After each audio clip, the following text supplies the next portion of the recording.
think I'm going to be the last? Will there be no more? I, by nature, am not very emotional, as you well know. But an hour like this works on my emotion. We were in Hamouzalaya, which was the furthest station back in interior northeast Brazil, until we came home a couple of months ago. And beyond there are still the unreached. And so I still am connected to the Great Commission, which was given by our Lord to individuals, to go to individuals. And so my last words would be, especially to the young folk who will qualify, think of the unreached. We have many, many who work among the reorganization of the reached, and that has to be done. But there are the unreached out there. A couple of years ago, I finished my time, decided that the year had come that aviation and with Baptist missions in northeast Brazil would come to a finish.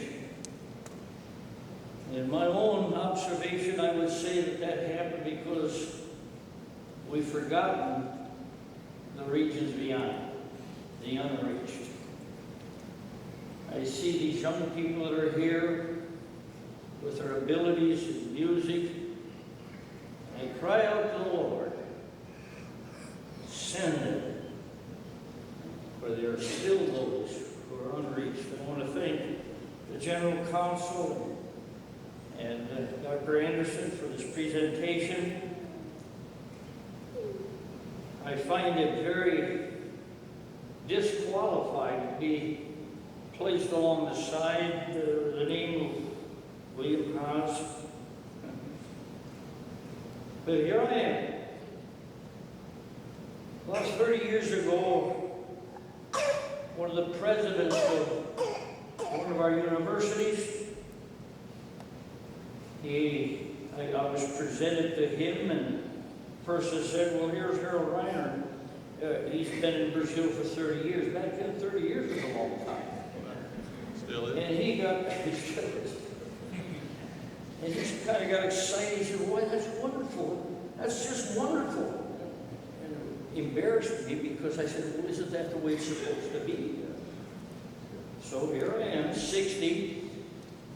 And Dr. Anderson offered me 50. There wasn't a 55-year pin. He offered me a 50-year pin. And I leaned over and I said, whispered in his ear, I said, get the 60th ready. I never thought of that. So Dr. Anderson, I appreciate your words.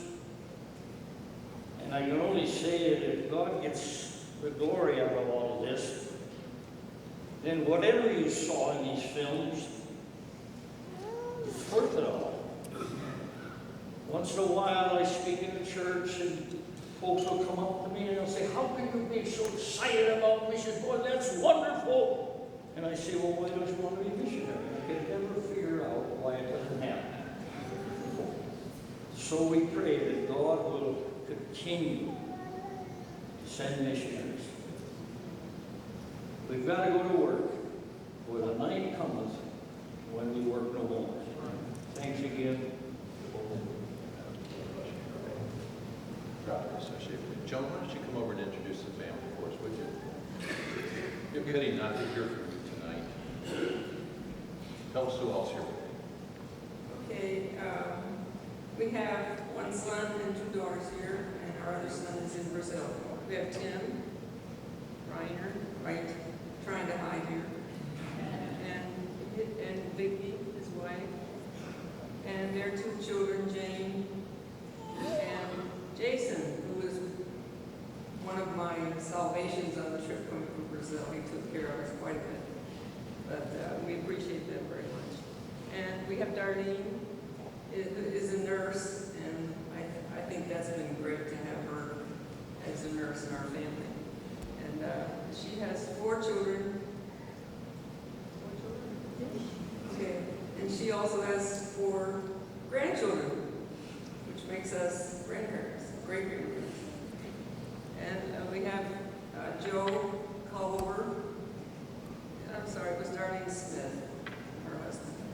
And Joe Culver has 2 children, and they're both married. Peter was in Iraq 2 times, and he was overseas 3 times. And he's now in the reserves, and we thank the Lord for taking care of him all those years. And I have Melissa, who is working on her doctorate in math, if you can believe. She wanted to be an astronaut, I guess, but she's teaching math and working on her doctorate. So we have a beautiful family. I went to Brazil single, and I met my family in Brazil. And God gave us a good family, and we appreciate it very much. I also wanted to say that the 40-year pin, when I joined the mission, was the biggest item, you know. If you got to 40, boy, you really, really achieved. And Jessica Menza, you know, she was speaking in my church in Hackensack, and she said that when she got her 40-year ring, or 40-year pin, she raised it up and says, "I finally got my diamond." Just back then, it was just the pinnacle, and it was the only one that had the diamond back then. So that was a great thing. It was partly because of her ministry in Africa that the Lord called me in my home church in Hackensack. And I'm thankful for that He saved me when I was 12. I'm thankful that He called me to be a missionary. I wouldn't trade it for anything in the world. And I'm thankful also that I'm a Baptist. That I wasn't before I had to go to Baptist Bible Seminary. And I was a special student learning how to be a Baptist and to learn the Bible. So that's kind of my history. And then I went to Brazil single, didn't think about ever getting married, and within a year I was married. And had 4 children. The Lord took 2 of our children. And in all of this, we've loved Him more and appreciated very much the fact that He's given us so many blessings. Okay. Thank you. We all love you. Love you all. Now, hang on just a second. We're not done. Brother folks, I know we're running a little long. Do you have any value or anything you can take?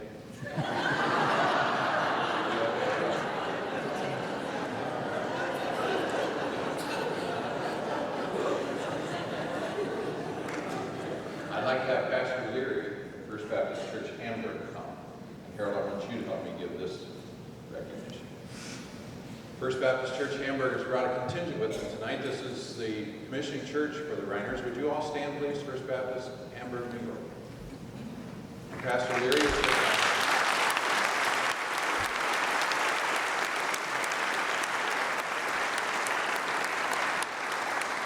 Thank you so much for coming. When I talked with Harold about his needing to be here for tonight, he said, none of this would have been possible if I hadn't had a church that stood by me all of these years. Fact is, First Baptist Hamburg has stood by not only Harold, but his 2 sons in their commissioning, and Jan and Ray in their commissioning. And the truth is that they have consecutively, for these 60 years, been involved in support, and much more than just financial support for the Reiner family. And Harold wanted to be sure that the church was acknowledged. I was very happy to tell him we've already included that in our plans, and we have an invitation on the way. Here is the plaque that we'd like to send home with you, Pastor Leary. It's recognition of faithful service after the order of Philippians 1, verses 3 through 6, presented by the General Council of Baptist Missions to First Baptist Church, Hamburg, New York, which demonstrated its confidence in Harold Reiner by commissioning him as its missionary when he was 21 years old. 60 years later, on this day, July 8, 2008, Baptist Missions joins Harold and his family in affirming First Baptist Church for its Bible role in his life and ministry.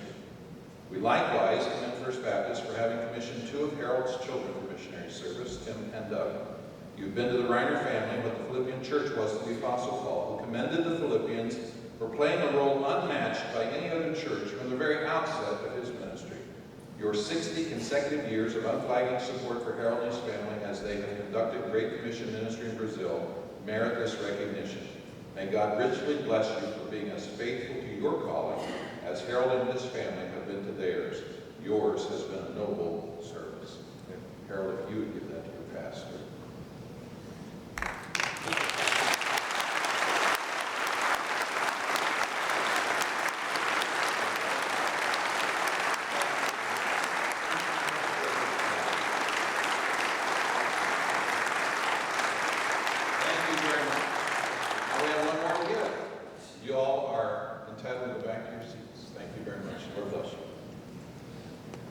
I was so, here, Harold, don't forget your Christmas. Yeah.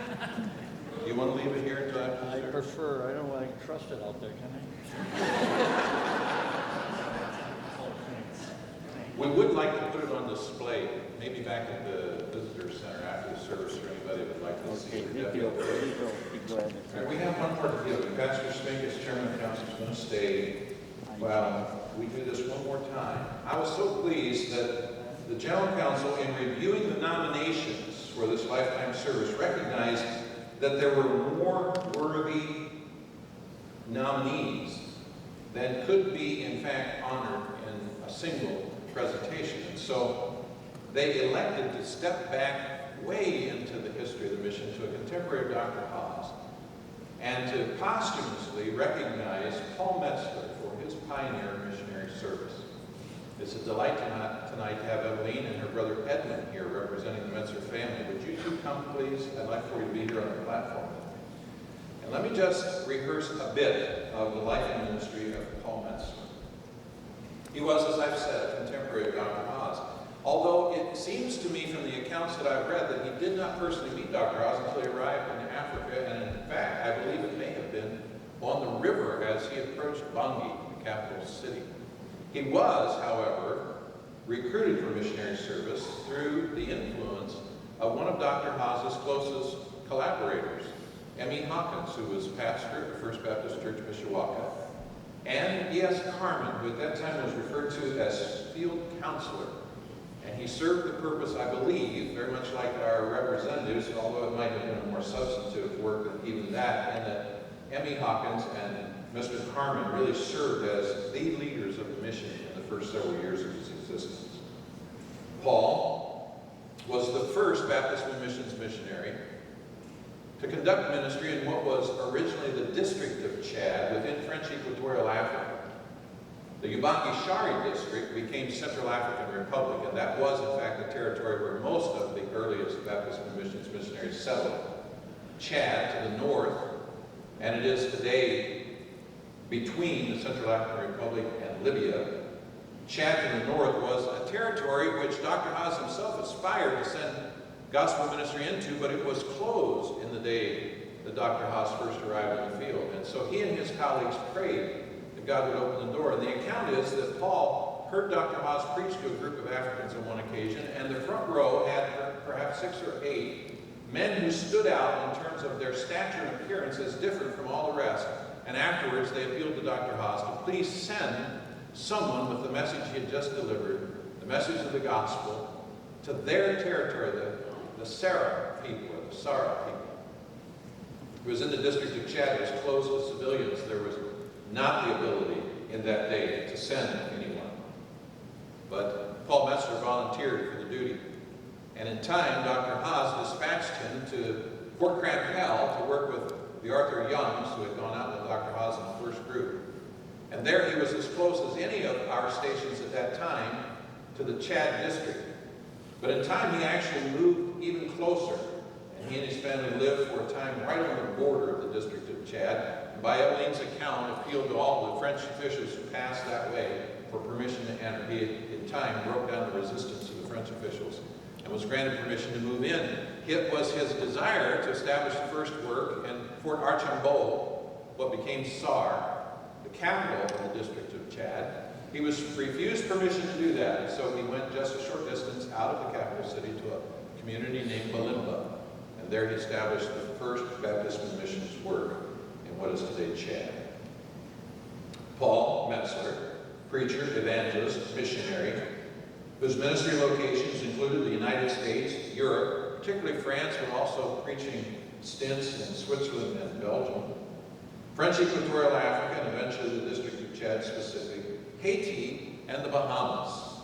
And in fact, he came home from the Bahamas in 1969, desperately ill, and died on Easter Sunday, 1969, having refused the insistence of his wife, 18, had to come home for medical care earlier. He was, in the course of his ministry, honored by Chadian and American presidents. He was a mentor to several of the Chadian martyrs who were buried alive for Christ in 1973. He was the father of 3 missionary daughters, Helen, Rachel, and Eveline. That was their birth order. Their order of arrival in the field was Rachel, then Helen, then Edwin and Lois to Liberia, and then finally Eveline, who was the youngest of their missionary children. And Paul was noted as a missionary statesman and an exceptionally effective recruiter. As I've already mentioned, he was recruited through the influence of M.E. Hawkins and E.S. Carmen. March 22nd, 1922, boarded a train from New York City bound for Africa. As a child, he had struggled with a serious speech impediment. He was a stutterer. He'd been a student at Moody, had not yet completed his program there when he answered the call of God in his life for ministry in Africa. What he had recruited Guy McLean, a name that we all recognize, to study at Moody with him, and he and Guy McLean arranged for housing together. They were roommates for a time at Moody. He studied as well at Moody with missionary Gus Pearson, who said to me late in his life, "Do you know what I would be if I wasn't speech?" I said, "No, I don't." He said, "Ashamed." He worked his way to Africa, washing dishes on the ship that he traveled on. Paul studied Sango with Ferd and Nina Rosenau, testimony that would be given by virtually all of the early missionaries. And as mentioned before, settled first in Crampel, then in a location called Batangafu, right on the border of Chad. That was 1923. Etienne, whom he had met in France as he studied French, became a sweetheart, his fiancée. He traveled to Africa before she could join him there. He was there in 1922. She came in late 1923. She actually left France in November of 1923. It's very possible she didn't arrive until early 1924, as soon as they could, although it was delayed by virtue of French regulations and the absence of the book of record that was required for them to have an official wedding. They had to wait a time after she arrived in Chad, but they were married as soon as possible, began together their ministry in early 1924. 1925, granted permission to enter Chad, and as I indicated, settled in Belinda. 1927, the first furlough, it was only 9 months long. By that time, they had nearly lost their first child, Helen, who was sick unto death, by God's grace recovered. But they had, in fact, by that time, buried a baby boy, Marcel Roland, who died at 6 months of age. And by 1939, they had lost 2 more children and referred late in their lives to the 3 small graves which they left in Africa. Liliane, 6 years old, Etienne Paul, 4.5 months old. By the time they came home on their first furlough in 1927, Dr. Haas had been dead for 3 years. The mission was in fact fractured. This is a fact that we are all, those of us who are familiar with industry, are aware of. Missionaries were leaving and taking fields of service with them. Paul Metzler, M.E. Hawkins, E.S. Carmen figured largely in the reorganization of the mission, which resulted in the survival of what you and I are tied to today as Baptist missions. 1943, we're taking quite a leap. Actually, 1942, traveled on a ship. This was wartime travel. Traveled on a ship that had never traveled the transatlantic passage before. They picked up military escort in Belém, Brazil. And on the return voyage of their ship, the ship